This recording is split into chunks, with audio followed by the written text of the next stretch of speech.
the hell is What's up? everybody? Fantastic. Don't ask me why we're on here. McMurray demanded that we go live. We're not sure why yet, though. He did. Yeah, of course. He did. It was all about him and Uncle Dan's wishes. That we go It's live. all about the mustache, baby. Yep. The mustache, the peg leg, smoking a cigar, being carried off the battlefield in a wagon, getting We're Medal of all that Honor, mustache.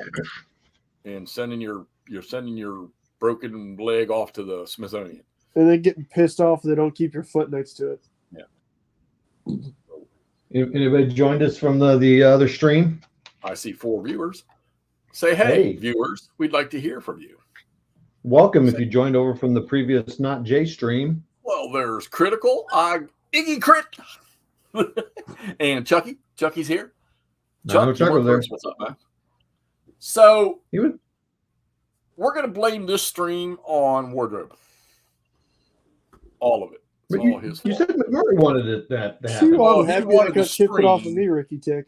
But the topic of the stream has got to be blamed on you. So, Okay. so the topic of the stream is this stuff right here. Well, that's one. Boom.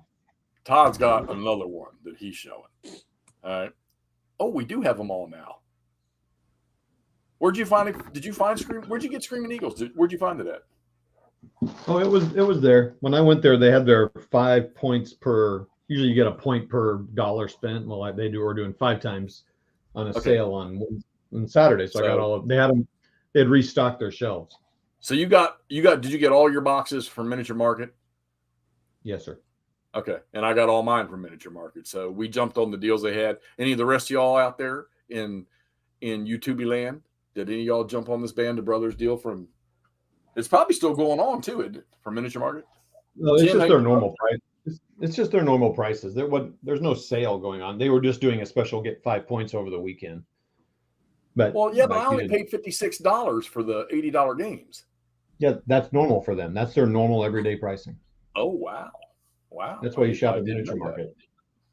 So Todd's been playing them. He's been playing the Ghost Panzer one. This is my 5th game I'm playing right now. Yeah. And complete game. For some strange reason, I decided, well, I think once I saw the prices that I said, well, you know what, this is worth it. And I excuse me. And I only ever owned one Worthington game. And I sent that to McMurray, who played it, and then took it out back and unloaded shotgun slugs into it. Oh, that was a Worthington game? So that nobody would ever have to be tortured by that game. And the worst part about it was a Richard Byrd game. It almost killed Warbutt. Yeah. So, but these looked really, really good. Now, obviously, Squad Leader is the granddaddy, of course. And I do like ASL, the starter kit stuff. Todd likes the stuff too. It's not completely embedded into the brains yet. I'm still playing through the first starter kit box. So I think Todd's ventured off into some other versions of that stuff. But he picked up this and started playing the Ghost Panzer one, and it looked good. Counters look nice. The map boards are nice. The great big hexes.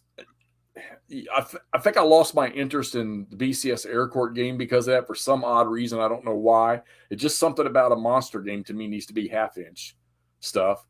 But now that I have these things look really, really good.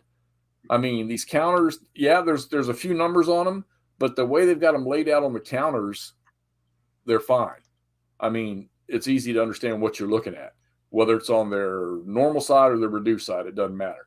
Now, I'm still only messing around with infantry. I just finished the second scenario from Screaming Eagles, which is actually the first scenario, or first real scenario, because the other one's a training scenario.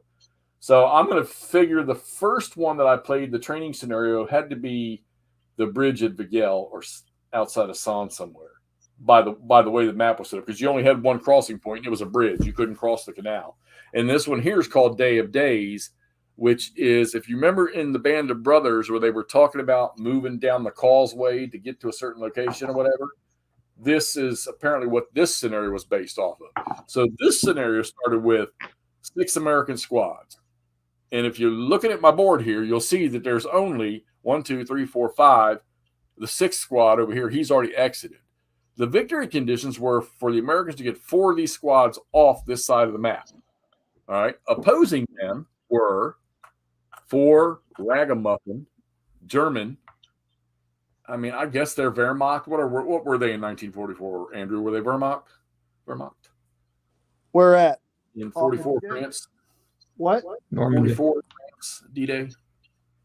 I mean, you're probably talking about the 352nd or 716th, aren't you? Static infantry, right? Yeah. Yeah. So they weren't really made up of much super stuff. But, Hissy, I mean, 5th Fallschirmjäger was right there too, though. Yeah, okay. Yeah, well, yeah. And I haven't got to the good stuff yet. I'm sure somewhere along the line I will. But the Germans started off with 2 groups, 2 infantry, 2 decoys, 2 infantry, 2 decoys, and they were set up in a line somewhere like this, 2 different lines. Okay, well, with the decoys, when you're playing solo, they do have somewhat of a rule for that. So you take these concealed counters and you put them on the map, okay? And then how Todd and how I've been doing it, Todd, I guess he's doing something similar, is when this unit that is under here comes into contact, or if he executes something that would reveal his position, maybe you roll a dice or you pick a counter out of a hat or something like that, and you put it there. Well, so I have all these concealed counters on the map, and I said, okay, the Americans are going to move first. Which approach do I want to take to get them off the map? And I decided over here. Lucky guess, because the 2 concealed units I had here both drew decoys, which meant the other 2 units as part of this front group were sitting over here. And then on the back, it was 2 and 2, and one of these 2 over here was a decoy. So the Americans and the decoy just disappears once it goes active. So or once they become unconcealed. So pretty much the Americans were able to rush through, and this is bocage or hedgerows. They were able to rush through this stuff. Now, the key here, and we had this discussion earlier, is this bocage, if a unit is sitting here and the Americans coming from here, there's no opportunity fire until that guy gets up adjacent to that bocage. There's no fire combat between the bocage unless the units are adjacent, and then you start suffering penalties. Okay? Yeah, Tim, I'm going to agree with you on that now that I have these and I'm playing them. And I will tell you, this is reminding me of where Todd and I played our little sort of co-op Great Campaigns game, and it was a riot. We had a blast. It was exciting. My first game, I did it online. Now, here's the cool part about this game. Those of you that like something that's easy to pick up and play without bending your brain in a rule book, I got this box on, I think it was last Friday night. Todd was playing. I said, screw it. I'm going to get one out and played it. I grabbed Screaming Eagles. I set the first snare up. I played it. And before we got off the stream last night with Todd sort of paying attention to what I was doing, I had read enough of the rules, and I played all 4 turns of the first scenario and completed the game that night. And was excited when I completed because of the way it ended. Was just, you talk about clutch, hitting the game-winning shot. That's how that game ended, with on the last turn, the Americans, with proper fire and routing of German units, which I thought the Germans were going to hang on. They were able to clear out the last victory hex and had 1 unit left that could move and had enough movement to get into that victory location. And the Americans ended up winning the game, crossing a single point of access on a bridge across the canal. There was no other way to cross it, and the Germans had a machine gun team. So what a blast. So I got number 2 out, set it up, and I just finished it earlier tonight. I only had 1 turn left to play, and it was just 1 German unit that was sitting here blocking the Americans getting off. Well, as you can see, they destroyed the last German unit. So booyah, game over. And that's we'll count the training scenario. The Americans are 2-0 in the French coastal countryside of 1944. Booyakasha, what's up?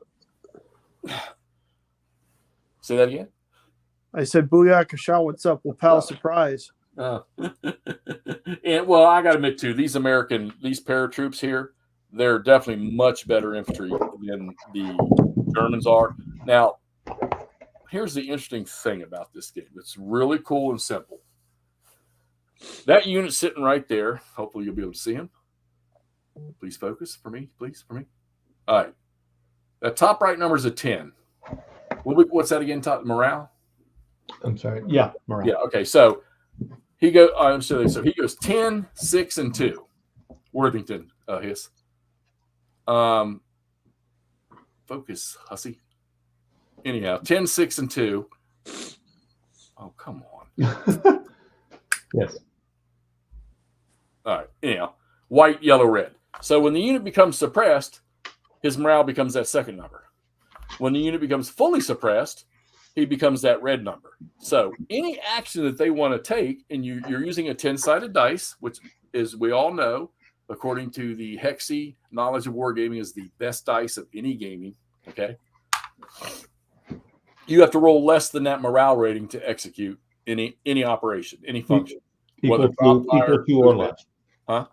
Equal to or less. Equal to or less. I'm sorry. So you might think you're getting ready to gun down a low-rated German unit with a super strong American paratroop unit, but he fails his morale check and doesn't even get to shoot. Drops his magazine. They drop their magazines on the ground. They forgot to pull the pins out of the grenades or something, whatever it may be. They don't get to shoot. And they become used. Once a unit is used, other than what they call final opportunity fire, when somebody moves adjacent to them, they're not doing nothing else. Unless, I don't know if the command have to make an exception for that or not. Your charts, there it is. You got it right there. One side, back side. Anybody know what's missing? What's not on these charts? Anybody see it? With CRT. That's right. There's no combat results table because it's all based on a number on the counter, which we're not, there it is. That 4 and 8, those are their casualty numbers, what they call their casualty number. And you're going to roll whatever the fire was, that dice roll is going to go against that number to determine what effect you had on that enemy unit. Now, Todd, you're playing tanks. Why don't you give us a boost on what you're doing with the tanks? Well, okay, Hexy, I will Let's do drop that. a camera in there where we can see.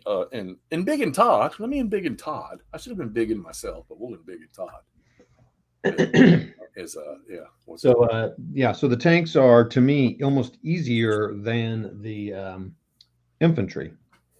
So, and I realized as you started talking, as I started thinking about the scenario, I played it wrong. I forgot to do a couple special rules that are a part of the scenario. Anywho, so just like Jeff, probably not going to focus. That's beautiful. All right, hold on. Let's see if we can get that to. Let's work on that. Please hold. Well, anyway, you want me to spend time on that, or you want me to go for it? So, all right. So there's no morale on the tanks. At the top right, you have 20. In this case, this BT7. That's their speed. Just normal movement points. It's all. That's really the thing the charts are for. The most time you're going to spend is like, what's the terrain cost to move? What's the terrain cost for protection and that sort of thing. You have a number on the top left that's a 7 and an 8. I really need to see if I can get that to focus. I'd probably turn off autofocus like you did. And so it's just stuck that way. So number at the top left are 7 and 8. In this case, and that's your firepower for tanks and infantry. So like the BT7 is a 7 and an 8. So it actually is more challenge, or it's a more lethal to infantry, because I'm guessing the type of gun they have on there and all that. And then it has an armor value, and the BT7 has a 1 front armor and a 1 side rear armor. So this is not a good one to look at, but BT7, they were speed demons, but certainly not powerful. And then they have a number at the bottom right that is, in this case, a 5, and that's the proficiency number. And this is very interesting. So there is no morale on tanks. The proficiency number is kind of their, it's a few things wrapped up in one. It's their morale. It's also kind of puts into play the kind of the gun they have too. Because what happens is so a tank, this tank here, like, can move. If it just wants to move, I don't have to roll anything. But if I want to fire at something more than 5 hexes away, and it's not because it's a 5, that's just kind of they have these little things like, if it's more than 5 hexes away, you have to roll a proficiency check. If you're firing op fire, you have to roll a proficiency check. And that's testing the quality of your crew, the quality of your sights, the quality of the gun. It's doing a lot of things in one die roll. So in the case of the BT7, I was going to shoot this 88 in a building. Well, he's more than 5 hexes away, so I have to roll a proficiency roll. Now, in this case, there's no modifiers, so I would roll it. Let's see what I get. I rolled a 2, so he can, in fact, fire on that gun, which is And I haven't read. I've never fired on a gun before, so I don't know what it is. If I'm using the infantry firepower or the vehicle firepower, I think I'm using infantry. So that's kind of a cool. That proficiency is very interesting. And so what's happening is like most of the Germans are 9. The 88s, the PZs, they're almost all 9. So very likely you're going to pass, but it also means that you can fire longer range out than the Soviets can. Most of the time, because their numbers are 9, and it's only a -1 if you're firing greater than 10 hexes, and the -2 if you're firing greater than 20. So that's still a 7. Now there might be other factors, but you're very likely going to fire. But the fun thing is they haven't been passing that often. So it's not like a run. It's not been like super easy to kill them necessarily. However, the simple thing, I've probably made it sound way more complicated than it is. But when you roll, you look at the tank's armor, like this PZ2F. Let's use something different. PZ3G's got an 8 versus this BT7's 1. You simply go 8 minus 1. What is that? That's 7. And so now you have to hit if you hit 7 or less on a D10, I rolled an 8, he would miss.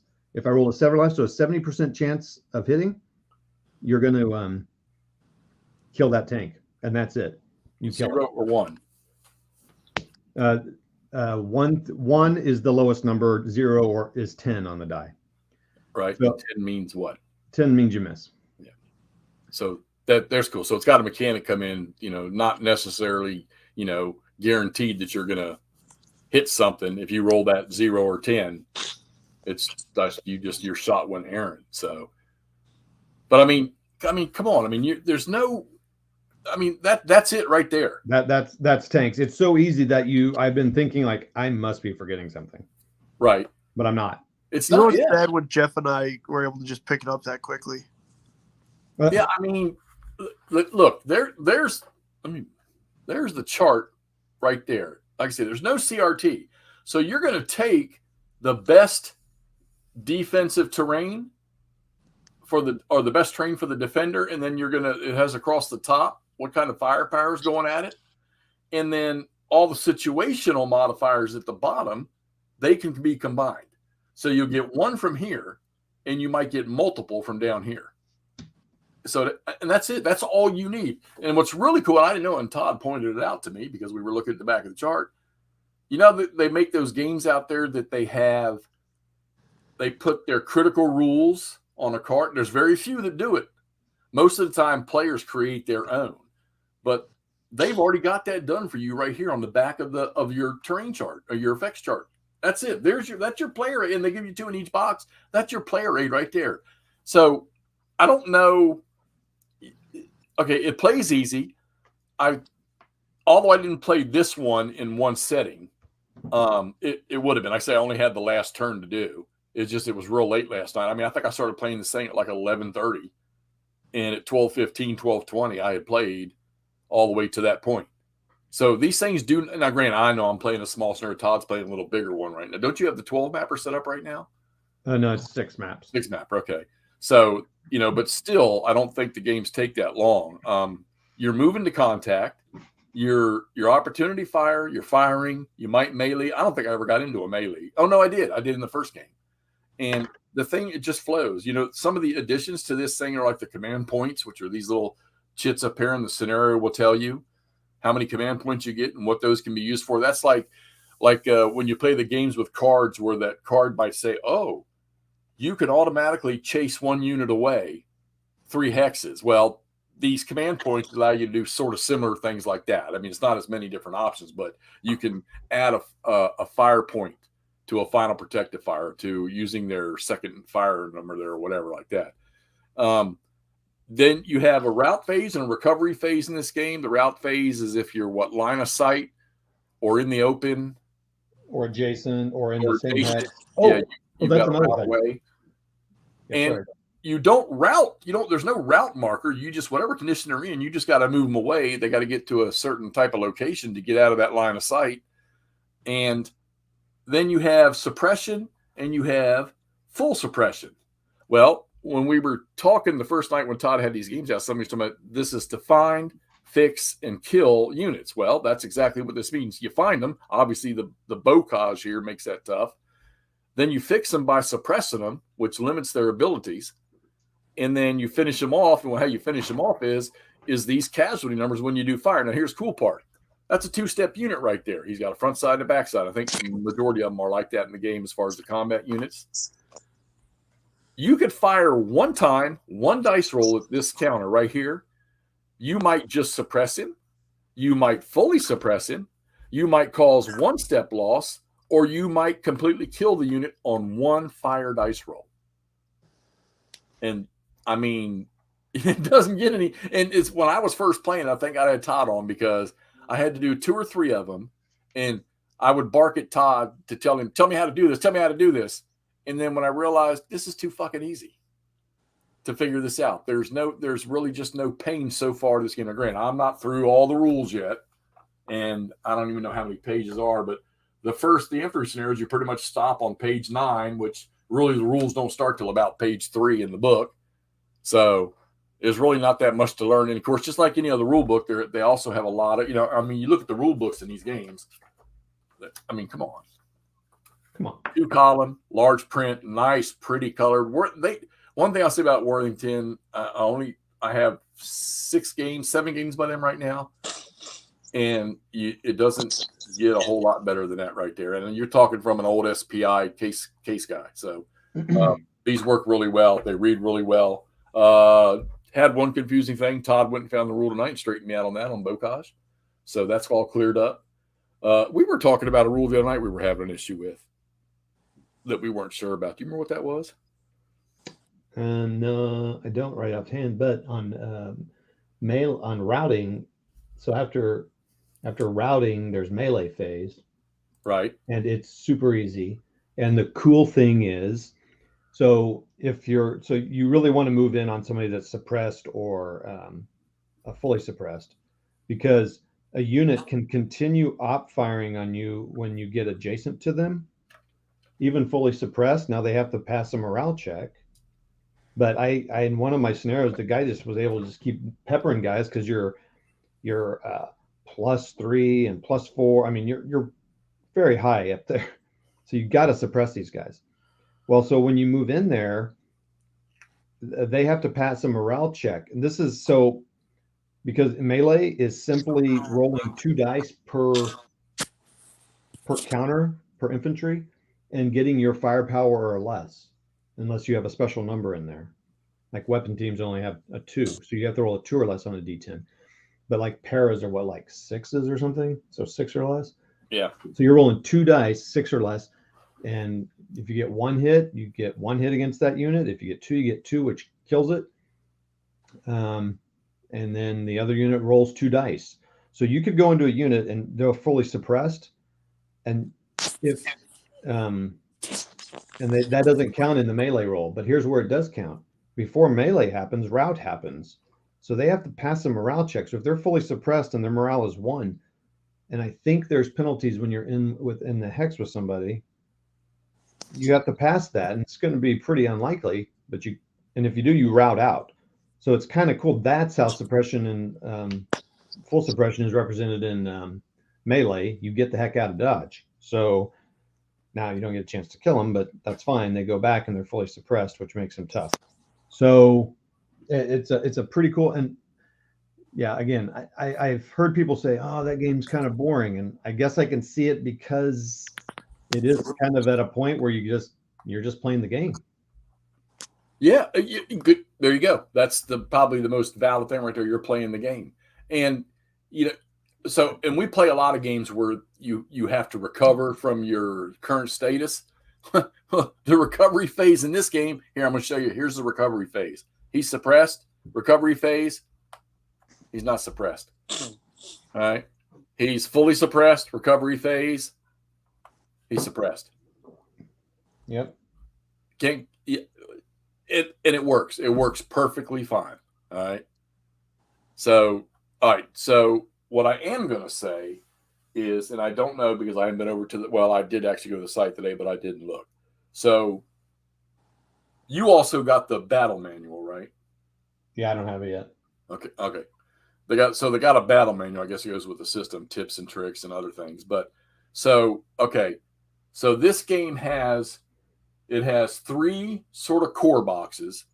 It has Screaming Eagles, Ghost Panzer, and Old what's Breed. the new Pacific one. Old Breed. Yeah, Old Breed, which is loaded. That box is loaded. Okay. Then it has the Texas Arrows expansion, and then it has an expansion pack 1. All right. Those are not cores. They have additions. I think the Texas Arrows one's the smaller of the two. Yeah, it's tiny. I got an unboxing coming up in a couple of days. Right. Well, yeah. So y'all check out Todd for that. And then the expansion box has quite a bit of stuff in it, actually. Yeah, counters, heavier than maps, scenarios, and how many total maps is all 5 of these boxes together? oh geez, It's a shit ton. But look, there's your maps, guys. Here's a letter-sized piece of paper. There's your map. All right. Yep. And they're dual-sided. Yep. So Todd's even got one he did a video on. I think it came out today that the reverse side, I think, is the same map, but it's in snow cover. That's the expansion map. So that's a 20 20 by 32, whatever, 22 by 30, whatever the standard war game map size is. Right. But it's winter on one side and okay. So green. over at Miniature Market, okay, the 3 core games retail for $80 if you buy them from Worthington. 75 or 80. Miniature Market, they're $56. All right. The 2 expansions, Brothers. They're out of Screaming Eagles. What's that? They're out of Screaming Eagles. Oh, they're out of Screaming Eagles. Okay. We know why, though. The 2 expansions are like $29 or $30. And the one's definitely worth. I think it's like 31 something. I was going to say the Texas Arrows Deluxe Edition expansion is only $32. Yeah, there you go. And we know how much Hexy loves ACW. Well, I'm 1 game short, but they also have the Antietam and Shiloh games, which are $80 games for $56, and the new 7 Days Battle one for $56. I just didn't get that because they didn't have it in stock when I did that. I probably need to just get that. So if you guys are looking for something, this is lightweight, plays smooth, not a whole lot of intricate things about the game, but it has enough detailed rules to make it, sort of consume you a little bit. There's a lot of stuff in it. It's a good price. And like I say, you can play one of these scenarios in no time at all. I can't wait till I get to one of the big scenarios, see how long it takes me to do that. Because, I like to put it down, play it, walk away, come back the next day, play a little more with, like I'm playing Tunisia here behind me. Didn't have this. One kind of keeps you glued because it's move, it's go, go, go, go, go all the time. So, and you've got what they call an operations range in this game where you have to move minimum of so many units each turn.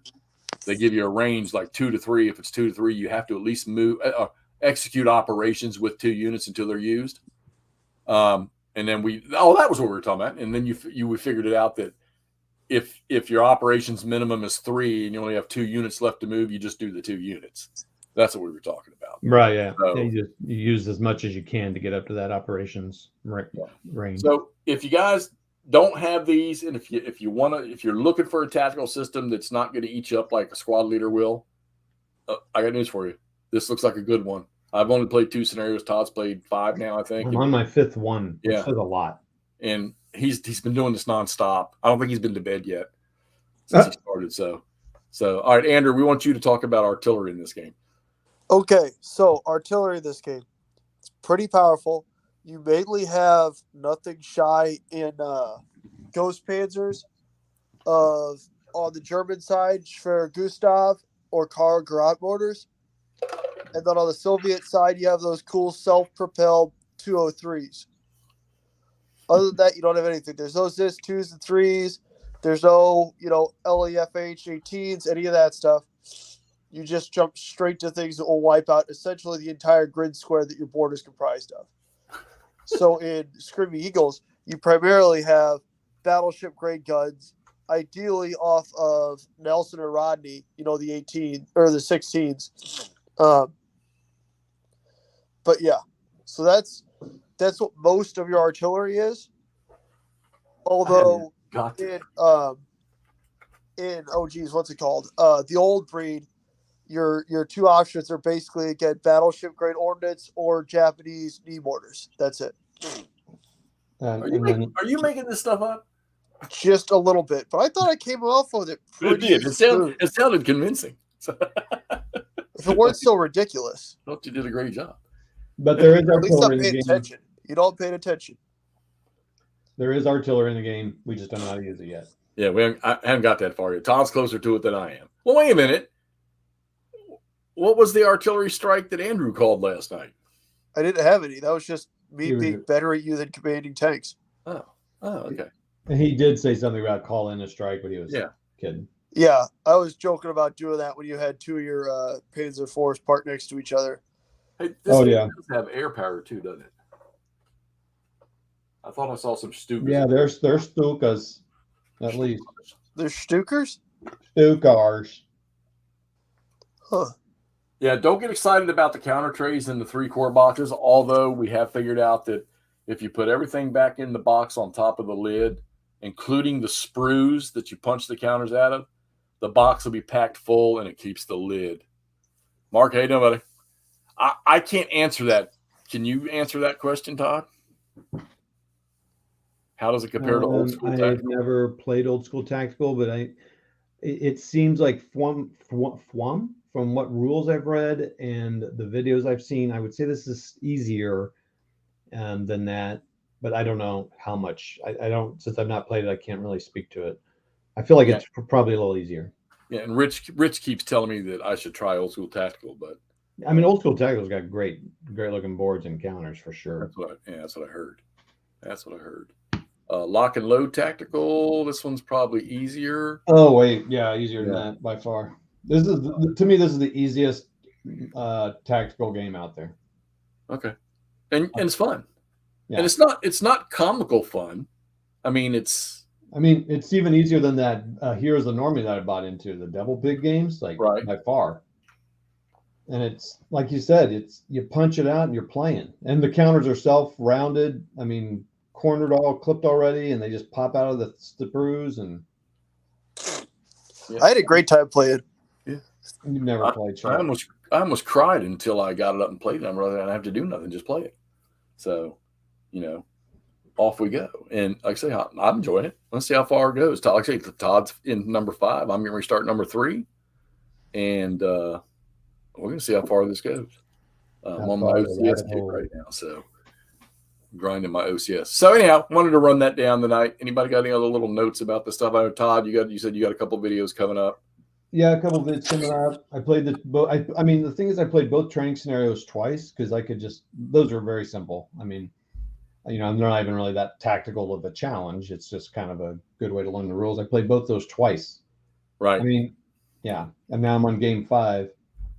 And yeah, I'm just enjoying it. I mean, it's just fun.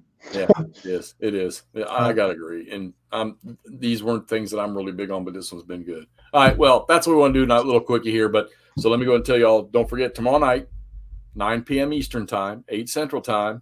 Oh yeah. Us 3 and Big Board, Kev from Big Board. Woo-hoo. We're going to debate optional rules, variant rules, and rules that house rules. Yeah, whatever kind of rules that, maybe even core rules in games and what we think of them, when do we think we should use them, stuff like that. Hopefully we get into a good discussion about that, which I know the 3 of us, and I know Kev, I got a feeling we will, that it might ramble a little deeper than what I'm expecting, but I think it's going to be good fun. So don't forget, 9 p.m. Eastern tomorrow night. It's already there. It's been scheduled for 2 weeks. Go find it in Facebook or on my YouTube channel and put yourself there, notify, and show up tomorrow night. It'll be pretty cool. All right, we're going to close this out. Thanks for everybody popping over. Hissy and Chris, thank you all for giving us a little time tonight to do this, and hope y'all watched all that tonight too. All right. See y'all. Out, guys. Later. Bye. Man.